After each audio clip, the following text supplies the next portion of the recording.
मेरे प्यारे देशवासियों, नमस्कार। आप सब लॉकडाउन में इस मन की बात को सुन रहे हैं। इस मन की बात के लिए आने वाले सुझाव, फोन कॉल की संख्या सामान्य रूप से कई गुना ज्यादा है। कई सारे विषयों को अपने अंदर समेट आपकी यह मन की बातें मेरे तक पहुंची हैं। मैंने कोशिश की है कि इनको ज्यादा से ज्यादा पढ़ पाऊं, सुन पाऊं। आपकी बातों से कई ऐसे पहलू जानने को मिले हैं जिन पर इस आपाधापी में ध्यान ही नहीं जाता है। मेरा मन करता है कि युद्ध के बीच हो रही इस मन की बात में उन्हीं कुछ पहलुओं को आप सभी देशवासियों के साथ बांटूं। साथियों, भारत की कोरोना के खिलाफ लड़ाई सही मायने में पीपल ड्रिवन है। भारत में कोरोना के खिलाफ लड़ाई जनता लड़ रही है, आप लड़ रहे हैं।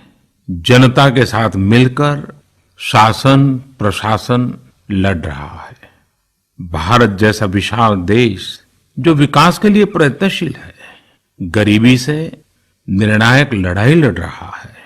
उसके पास कोरोना से लड़ने और जीतने का यही एक तरीका है। और हम भाग्यशाली हैं कि आज पूरा देश का हर नागरिक, जन जन इस लड़ाई का सिपाही है, लड़ाई का नेतृत्व कर रहा है। आप कहीं भी नजर डालिए, आपको एहसास हो जाएगा कि भारत की लड़ाई पीपल ड्रिवन है। जब पूरा विश्व इस महामारी के संकट से जूझ रहा है, भविष्य में जब इसकी चर्चा होगी, उसकी तौर तरीकों की चर्चा होगी, मुझे विश्वास है कि भारत की ये पीपल ड्रिवन लड़ाई, इसकी जरूर चर्चा होगी। पूरे देश में, गली मोहल्लों में, जगह जगह पर आज लोग एक दूसरे की सहायता के लिए आगे आए हैं। गरीबों के लिए खाने से लेकर राशन की व्यवस्था हो, लॉकडाउन का पालन हो, अस्पतालों की व्यवस्था हो, मेडिकल इक्विपमेंट का देश में ही निर्माण हो। आज पूरा देश एक लक्ष्य, एक दिशा, साथ साथ चल रहा है। ताली, थाली, दिया, मोमबत्ती, इन सारी चीजों ने जो भावनाओं को जन्म दिया, जिस जज्बे से देशवासियों ने कुछ न कुछ करने की ठान ली, हर किसी को इन बातों ने प्रेरित किया है। शहर हो या गांव, ऐसा लग रहा है जैसे देश में एक बहुत बड़ा महायज्ञ चल रहा है, जिसमें हर कोई अपना योगदान देने के लिए आतुर है। हमारे किसान भाई बहनों को ही देखिए, एक तरफ वो इस महामारी के बीच अपने खेतों में दिन रात मेहनत कर रहे हैं और इस बात की भी चिंता कर रहे हैं कि देश में कोई भी भूखा न सोए। हर कोई अपने सामर्थ्य के हिसाब से इस लड़ाई को लड़ रहा है। कोई किराया माफ कर रहा है, तो कोई अपनी पूरी पेंशन या पुरस्कार में मिली राशि को पीएम केयर्स में जमा करा रहा है। कोई खेत की सारी सब्जियां दान दे रहा है, तो कोई हर रोज सैकड़ों गरीबों को मुफ्त भोजन करा रहा है। कोई मास्क बना रहा है। कहीं हमारे मजदूर भाई बहन क्वारंटीन में रहते हुए जिस स्कूल में रह रहे हैं, उसकी रंगाई पुताई कर रहे हैं। साथियों, दूसरों की मदद के लिए आपके भीतर हृदय के किसी कोने में जो ये उमड़ता घुमड़ता भाव है ना, वही कोरोना के खिलाफ भारत की इस लड़ाई को ताकत दे रहा है। वही इस लड़ाई को सच्चे मायने में पीपल ड्रिवन बना रहा है। और हमने देखा है पिछले कुछ साल में हमारे देश में यह मिजाज बना है, निरंतर मजबूत होता रहा है। चाहे करोड़ों लोगों का गैस सब्सिडी छोड़ना हो, लाखों सीनियर सिटीजन का रेलवे सब्सिडी छोड़ना हो, स्वच्छ भारत अभियान का नेतृत्व लेना हो, टॉयलेट बनाने हो, अनगिनत बातें ऐसी है। इन सारी बातों से पता चलता है हम सबको एक मन, एक मजबूत धागे से पिरो दिया है। एक होकर देश के लिए कुछ करने की प्रेरणा दी है। मेरे प्यारे देशवासियों, मैं पूरी नम्रता पूर्वक, बहुत ही आदर के साथ आज 130 करोड़ देशवासियों की इस भावना को सर झुका करके नमन करता हूं। आप अपनी भावना के अनुरूप देश के लिए अपनी रुचि के हिसाब से अपने समय के अनुसार कुछ कर सके, इसके लिए सरकार ने एक डिजिटल प्लेटफॉर्म भी तैयार किया है। ये प्लेटफॉर्म है covidwarriors.gov.in। मैं दोबारा बोलता हूं, covidwarriors.gov.in। सरकार ने इस प्लेटफॉर्म के माध्यम से तमाम सामाजिक संस्थाओं के वॉलंटियर्स, सिविल सोसाइटी के प्रतिनिधि और स्थानीय प्रशासन को एक दूसरे से जोड़ दिया है। बहुत ही कम समय में इस पोर्टल से 1.25 करोड़ लोग जुड़ चुके हैं। इनमें डॉक्टर, नर्सिस से लेकर हमारी आशा, एएनएम बहनें, हमारे एनसीसी, एनएसएस के साथी, अलग अलग फील्ड के तमाम प्रोफेशनल्स, उन्होंने इस प्लेटफॉर्म को अपना प्लेटफॉर्म बना लिया है। ये लोग स्थानीय स्तर पर क्राइसिस मैनेजमेंट प्लान बनाने वालों में और उसकी पूर्ति में भी बहुत मदद कर रहे हैं। आप भी covidwarriors.gov.in से जुड़कर देश की सेवा कर सकते हैं, कोविड वॉरियर बन सकते हैं। साथियों, हर मुश्किल हालात, हर लड़ाई कुछ न कुछ सबक देती है, कुछ न कुछ सिखा करके जाती है, सीख देती है, कुछ संभावनाओं के मार्ग बनाती है और कुछ नई मंजिलों की दिशा भी देती है। इस परिस्थिति में आप सब देशवासियों ने जो संकल्प शक्ति दिखाई है, उससे भारत में एक नए बदलाव की शुरुआत भी हुई है। हमारे बिजनेस, हमारे दफ्तर, हमारे शिक्षण संस्थान, हमारा मेडिकल सेक्टर, हर कोई तेजी से नए तकनीकी बदलावों की तरफ भी बढ़ रहे हैं।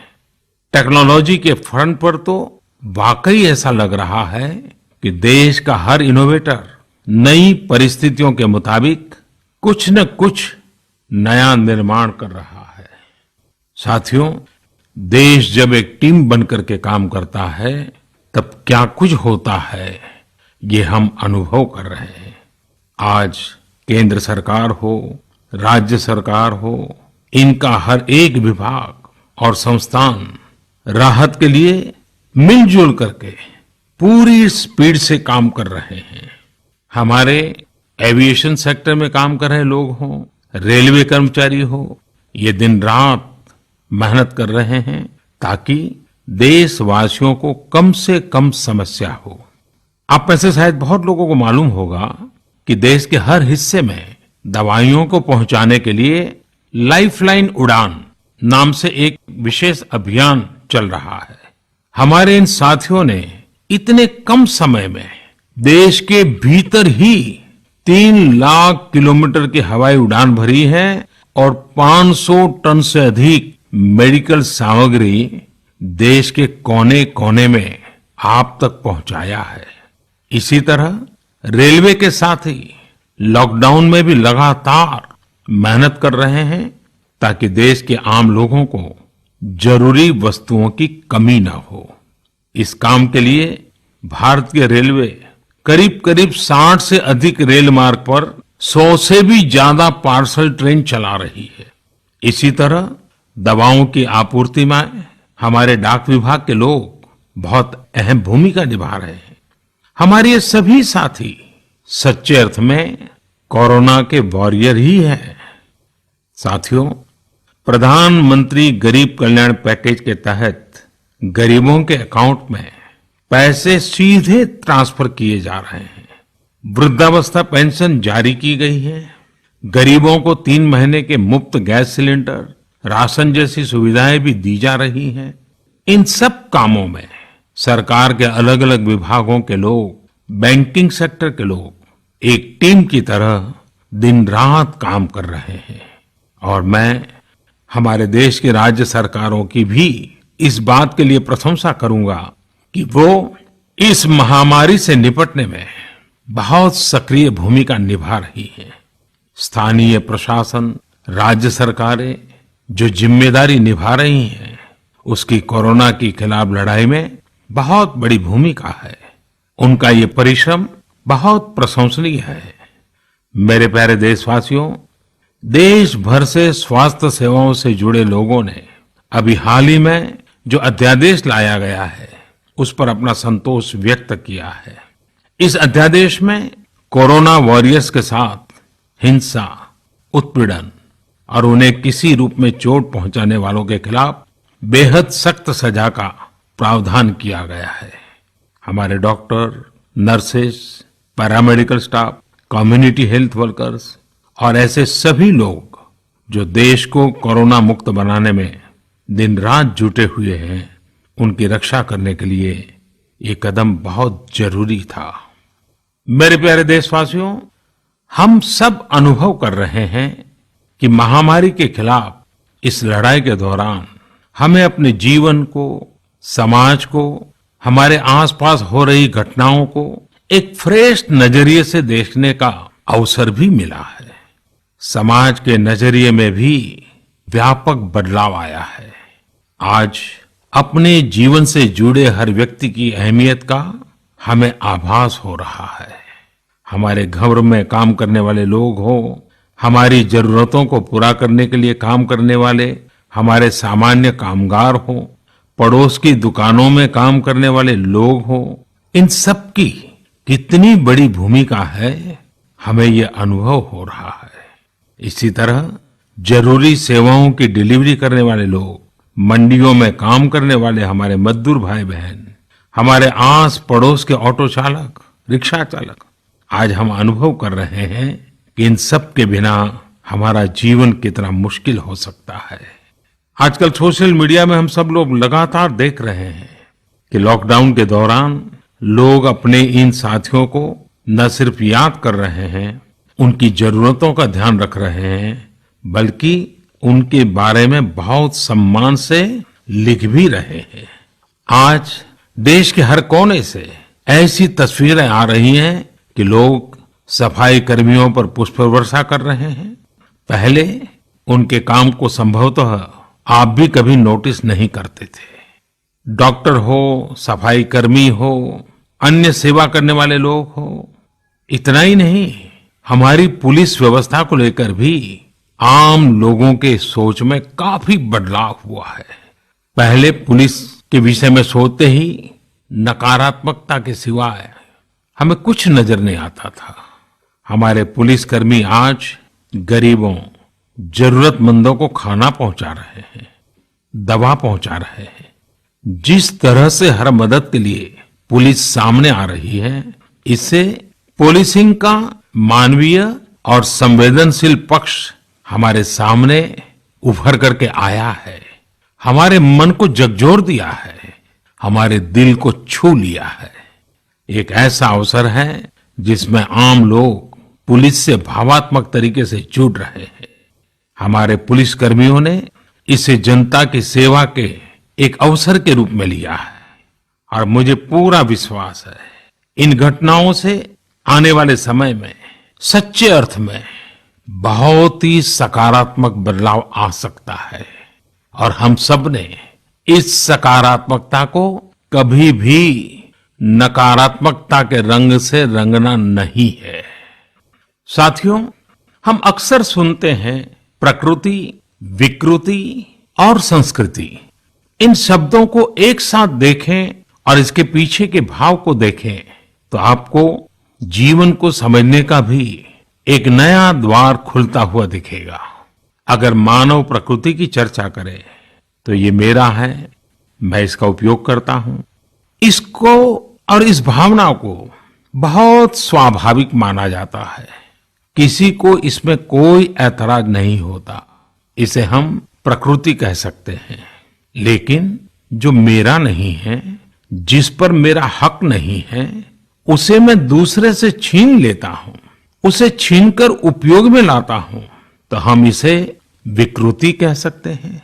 इन दोनों से परे, प्रकृति और विकृति से ऊपर जब कोई संस्कारित मन सोचता है या व्यवहार करता है तो हमें संस्कृति नजर आती है।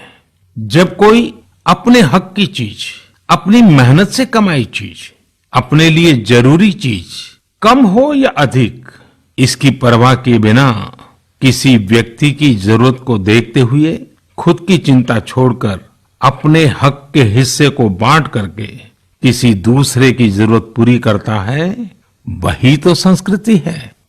साथियों, जब कसौटी का काल होता है तब इन गुणों का परीक्षण होता है। आपने पिछले दिनों देखा होगा कि भारत ने अपने संस्कारों के अनुरूप, हमारी सोच के अनुरूप, हमारी संस्कृति का निर्वहन करते हुए कुछ फैसले लिए। संकट की इस घड़ी में दुनिया के लिए भी, समृद्ध देशों के लिए भी दवाइयों का संकट बहुत ज्यादा रहा है। एक ऐसा समय है कि अगर भारत दुनिया को दवाइयां न भी दे तो कोई भारत को दोषी नहीं मानता। हर देश समझ रहा है कि भारत के लिए भी उसकी प्राथमिकता अपने नागरिकों का जीवन बचाना है। लेकिन साथियों, भारत ने प्रकृति विकृति की सोच से परे होकर फैसला लिया। भारत ने अपनी संस्कृति के अनुरूप फैसला लिया। हमने भारत की आवश्यकताओं के लिए जो करना था उसका प्रयास तो बढ़ाया ही, लेकिन दुनिया भर से आ रही मानवता की रक्षा की पुकार पर भी पूरा ध्यान दिया। हमने विश्व के हर जरूरतमंद तक दवाइयों को पहुंचाने का बीड़ा उठाया और मानवता के इस काम को करके दिखाया। आज जब मेरी अनेक देशों के राष्ट्राध्यक्षों से फोन पर बात होती है तो वो भारत की जनता का आभार जरूर व्यक्त करते हैं। जब वो लोग कहते हैं thank you India, thank you people of India, तो देश के लिए गर्व और बढ़ जाता है। इसी तरह इस समय दुनिया भर में भारत के आयुर्वेद और योग के महत्व को भी लोग बड़े विशिष्ट भाव से देख रहे हैं। सोशल मीडिया पर देखिए, हर तरफ इम्यूनिटी बढ़ाने के लिए किस तरह से भारत के आयुर्वेद और योग की चर्चा हो रही है। कोरोना की दृष्टि से आयुष मंत्रालय ने इम्यूनिटी बढ़ाने के लिए जो प्रोटोकॉल दिया था, मुझे विश्वास है कि आप लोग इसका प्रयोग जरूर कर रहे होंगे। गर्म पानी, काढ़ा और जो अन्य दिशा निर्देश आयुष मंत्रालय ने जारी किए हैं वो आप अपनी दिनचर्या में शामिल करेंगे तो आपको बहुत लाभ होगा। साथियों, वैसे ये दुर्भाग्य रहा है कि कई बार हम अपनी ही शक्तियां और समृद्ध परंपराओं को पहचानने से इनकार कर देते हैं। लेकिन जब विश्व का कोई दूसरा देश एविडेंस बेस्ड रिसर्च के आधार पर वही बात करता है, हमारी फॉर्मूला हमें सिखाता है, तो हम उसे हाथों हाथ ले लेते हैं। संभवतः इसके पीछे एक बहुत बड़ा कारण सैकड़ों वर्षों की हमारी गुलामी का कालखंड रहा है। इस वजह से कभी कभी हमें अपनी ही शक्ति पर विश्वास नहीं होता है, हमारा आत्मविश्वास कम नजर आता है। इसलिए हम अपने देश की अच्छी बातों को, हमारे पारंपरिक सिद्धांतों को एविडेंस बेस्ड रिसर्च के आधार पर आगे बढ़ाने के बजाय उसे छोड़ देते हैं, उसे हीन समझने लगते हैं। भारत की युवा पीढ़ी को अब इस चुनौती को स्वीकार करना होगा। जैसे विश्व ने योग को सहज स्वीकार किया है, वैसे ही हजारों वर्षों पुराने हमारे आयुर्वेद के सिद्धांतों को भी विश्व अवश्य स्वीकार करेगा। हाँ, इसके लिए युवा पीढ़ी को संकल्प लेना होगा और दुनिया जिस भाषा में समझती है उस वैज्ञानिक भाषा में हमें समझाना होगा, कुछ करके दिखाना होगा। साथियों, वैसे कोविड-19 के कारण कई सकारात्मक बदलाव हमारे काम करने के तरीके, हमारी जीवन शैली और हमारी आदतों में भी स्वाभाविक रूप से अपनी जगह बना रहे हैं। आपने सबने भी महसूस किया होगा इस संकट ने कैसे अलग अलग विषयों पर हमारी समझ और हमारी चेतना को जागरूक किया है। जो असर हमें अपने आसपास देखने को मिल रहे हैं, इनमें सबसे पहला है मास्क पहनना और अपने चेहरे को ढककर रखना। कोरोना की वजह से बदलती हुई हालात में मास्क भी हमारे जीवन का हिस्सा बन रहा है। वैसे हमें इसकी भी आदत कभी नहीं रही कि हमारे आसपास के बहुत सारे लोग मास्क में दिखे, लेकिन अब हो यही रहा है। हाँ, इसका ये मतलब नहीं है कि जो मास्क लगाते हैं वे सभी बीमार हैं। और जब मैं मास्क की बात करता हूं तो मुझे एक पुरानी बात याद आती है। आप सबको भी याद होगा, एक जमाना था कि हमारे देश के कई ऐसे इलाके ऐसे होते थे कि वहां अगर कोई नागरिक फल खरीदता हुआ दिखता था तो आस पड़ोस के लोग उसको जरूर पूछते थे, क्या घर में कोई बीमार है? यानी फल मतलब बीमारी में ही खाया जाता है, ऐसी एक धारणा बनी हुई थी। हालांकि समय बदला और ये धारणा भी बदली। वैसे ही मास्क को लेकर भी धारणा अब बदलने वाली ही है। आप देखिएगा, मास्क अब सभ्य समाज का प्रतीक बन जाएगा। अगर बीमारी से खुद को बचना है और दूसरों को भी बचाना है तो आपको मास्क लगाना पड़ेगा। और मेरा तो सिंपल सुझाव रहता है, गमछा मुंह ढकना है। साथियों, हमारे समाज में एक और बड़ी जागरूकता ये आई है कि अब सभी लोग ये समझ रहे हैं कि सार्वजनिक स्थानों पर थूकने के क्या नुकसान हो सकते हैं। यहां वहां कहीं पर भी थूक देना गलत आदतों का हिस्सा बना हुआ था। ये स्वच्छता और स्वास्थ्य को गंभीर चुनौती भी देता था। वैसे एक तरह से देखें तो हम हमेशा से ही इस समस्या को जानते रहे, लेकिन ये समस्या समाज से समाप्त होने का नाम ही नहीं ले रही थी। अब वो समय आ गया है कि इस बुरी आदत को हमेशा हमेशा के लिए खत्म कर दिया जाए। कहते भी हैं कि बेटर लेट देन नेवर। तो देर भले हो गई हो, लेकिन अब ये थूकने की आदत छोड़ देनी चाहिए। ये बातें जहां बेसिक हाइजीन का स्तर बढ़ाएंगी, वहीं कोरोना संक्रमण को फैलने से रोकने में भी मदद करेगी। मेरे प्यारे देशवासियों, ये सुखद संयोग ही है कि आज जब आपसे मैं मन की बात कर रहा हूं तो अक्षय तृतीया का पवित्र पर्व भी है। साथियों, क्षय का अर्थ होता है विनाश, लेकिन जो कभी नष्ट नहीं हो, जो कभी समाप्त नहीं हो, वो अक्षय है। अपने घरों में हम सब इस पर्व को हर साल मनाते हैं, लेकिन इस साल हमारे लिए इसका विशेष महत्व है। आज के कठिन समय में यह एक ऐसा दिन है जो हमें याद दिलाता है कि हमारी आत्मा, हमारी भावना अक्षय है। यह दिन हमें याद दिलाता है कि चाहे कितनी भी कठिनाइयां रास्ता रोके, चाहे कितनी भी आपदाएं आए, चाहे कितनी भी बीमारियों का सामना करना पड़े, इनसे लड़ने और जूझने की मानवीय भावनाएं अक्षय है।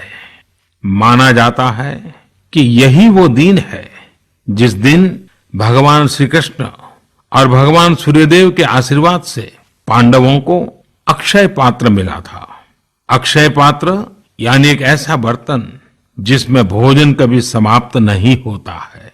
हमारे अन्नदाता किसान हर परिस्थिति में देश के लिए, हम सब के लिए इसी भावना से परिश्रम करते हैं। इन्हीं के परिश्रम से आज हम सब के लिए, गरीबों के लिए देश के पास अक्षय अन्न भंडार है। इस अक्षय तृतीया पर हमें अपने पर्यावरण, जंगल, नदियां और पूरे इकोसिस्टम के संरक्षण के बारे में भी सोचना चाहिए, जो हमारे जीवन में महत्वपूर्ण भूमिका निभाते हैं। अगर हम अक्षय रहना चाहते हैं तो हमें पहले यह सुनिश्चित करना होगा कि हमारी धरती अक्षय रहे। क्या आप जानते हैं कि अक्षय तृतीया का यह पर्व दान की शक्ति यानी पावर ऑफ गिविंग का भी एक अवसर होता है। हम हृदय की भावना से जो कुछ भी देते हैं, वास्तव में महत्व उसी का होता है। यह बात महत्वपूर्ण नहीं है कि हम क्या देते हैं और कितना देते हैं। संकट के इस दौर में हमारा छोटा सा प्रयास हमारे आसपास के बहुत से लोगों के लिए बहुत बड़ा संबल बन सकता है। साथियों, जैन परंपरा में भी यह बहुत पवित्र दिन है, क्योंकि पहले तीर्थंकर भगवान ऋषभदेव के जीवन का यह एक महत्वपूर्ण दिन रहा है। ऐसे में जैन समाज इसे एक पर्व के रूप में मनाता है और इसलिए ये समझना आसान है कि क्यों इस दिन को लोग किसी भी शुभ कार्य को प्रारंभ करना पसंद करते हैं। चूंकि आज कुछ नया शुरू करने का दिन है, तो ऐसे में क्या हम सब मिलकर अपने प्रयासों से अपनी धरती को अक्षय और अविनाशी बनाने का संकल्प ले सकते हैं? साथियों, आज भगवान बसवेश्वर जी की भी जयंती है। ये मेरा सौभाग्य रहा है कि मुझे भगवान बसवेश्वर की स्मृतियां और उनके संदेश से बार बार जुड़ने का, सीखने का अवसर मिला है। देश और दुनिया में भगवान बसवेश्वर के सभी अनुयायियों को उनकी जयंती पर बहुत बहुत शुभकामनाएं। साथियों, रमजान का भी पवित्र महीना शुरू हो चुका है। जब पिछली बार रमजान मनाया गया था तो किसी ने सोचा भी नहीं था कि इस बार रमजान में इतनी बड़ी मुसीबतों का भी सामना करना पड़ेगा। लेकिन अब जब पूरे विश्व में ये मुसीबत आ ही गई है, तो हमारे सामने अवसर है इस रमजान को संयम, सद्भावना, संवेदनशीलता और सेवा भाव का प्रतीक बनाएं। इस बार हम पहले से ज्यादा इबादत करें ताकि ईद आने से पहले दुनिया कोरोना से मुक्त हो जाए और हम पहले की तरह उमंग और उत्साह के साथ ईद मनाएं। मुझे विश्वास है कि रमजान के इन दिनों में स्थानीय प्रशासन के दिशा निर्देशों का पालन करते हुए कोरोना के खिलाफ चल रही इस लड़ाई को हम और मजबूत करेंगे। सड़कों पर, बाजारों में, मोहल्लों में फिजिकल डिस्टेंसिंग के नियमों का पालन अभी बहुत आवश्यक है। मैं आज उन सभी कम्युनिटी लीडर्स के प्रति भी आभार प्रकट करता हूं जो 2 गज दूरी और घर से बाहर नहीं निकलने को लेकर लोगों को जागरूक कर रहे हैं। वाकई कोरोना ने इस बार भारत समेत दुनिया भर में त्योहारों को मनाने का स्वरूप ही बदल दिया है, रंग रूप बदल दिए हैं। अभी पिछले दिनों ही हमारे यहाँ भी बिहू, बैसाखी, पुथंडू, विशु, ओडिया न्यू ईयर ऐसे अनेक त्योहार आए। हमने देखा कि लोगों ने कैसे इन त्योहारों को घर में रहकर और बड़ी सादगी के साथ और समाज के प्रति शुभ चिंतन के साथ त्योहारों को मनाया। आमतौर पर वे इन त्योहारों को अपने दोस्तों और परिवारों के साथ पूरे उत्साह और उमंग के साथ मनाते थे, घर के बाहर निकलकर अपनी खुशी साझा करते थे। लेकिन इस बार हर किसी ने संयम बरता, लॉकडाउन के नियमों का पालन किया। हमने देखा है कि इस बार हमारे ईसाई दोस्तों ने ईस्टर भी घर पर ही मनाया है। अपने समाज, अपने देश के प्रति ये जिम्मेदारी निभाना आज की बहुत बड़ी जरूरत है। तभी हम कोरोना के फैलाव को रोक पाने में सफल होंगे, कोरोना जैसी वैश्विक महामारी को परास्त कर पाएंगे। मेरे प्यारे देशवासियों, इस वैश्विक महामारी के संकट के बीच आपके परिवार के एक सदस्य के नाते, और आप सब भी मेरे ही परिवारजन हैं, तब कुछ संकेत करना, कुछ सुझाव देना, ये मेरा दायित्व भी बनता है। मेरे देशवासियों से मैं आपसे आग्रह करूंगा, हम कतई अति आत्मविश्वास में न फंस जाएं। हम ऐसा विचार न पाल लें कि हमारे शहर में, हमारे गांव में, हमारी गली में, हमारे दफ्तर में अभी तक कोरोना पहुंचा नहीं है, इसलिए अब पहुंचने वाला नहीं है। देखिए, ऐसी गलती कभी मत पालना। दुनिया का अनुभव हमें बहुत कुछ कह रहा है और हमारे यहां तो बार बार कहा जाता है, सावधानी हटी तो दुर्घटना घटी। याद रखिए, हमारे पूर्वजों ने हमें इन सारे विषयों में बहुत अच्छा मार्गदर्शन किया है। हमारे पूर्वजों ने कहा है, अग्नि ही शेषम ऋण शेषम व्याधि शेषम तथैव च पुनः पुनः प्रवर्धेत तस्मात् शेषम न कार्येत। अर्थात हल्के में लेकर छोड़ दी गई आग, कर्ज और बीमारी मौका पाते ही दोबारा बढ़कर खतरनाक हो जाती है। इसलिए इनका पूरी तरह उपचार बहुत आवश्यक होता है। इसलिए अति उत्साह में स्थानीय स्तर पर कहीं पर भी कोई लापरवाही नहीं होनी चाहिए। इसका हमेशा हमेशा हमने ध्यान रखना ही होगा। और मैं फिर एक बार कहूंगा, 2 गज दूरी बनाए रखिए, खुद को स्वस्थ रखिए। 2 गज दूरी बहुत है जरूरी। आप सबके उत्तम स्वास्थ्य की कामना करते हुए मैं मेरी बात को समाप्त करता हूं। अगली मन की बात के समय जब मिले तब इस वैश्विक महामारी से कुछ मुक्ति की खबरें दुनिया भर से आए, मानव जात इन मुसीबतों से बाहर आए, इसी प्रार्थना के साथ आप सबका बहुत बहुत धन्यवाद।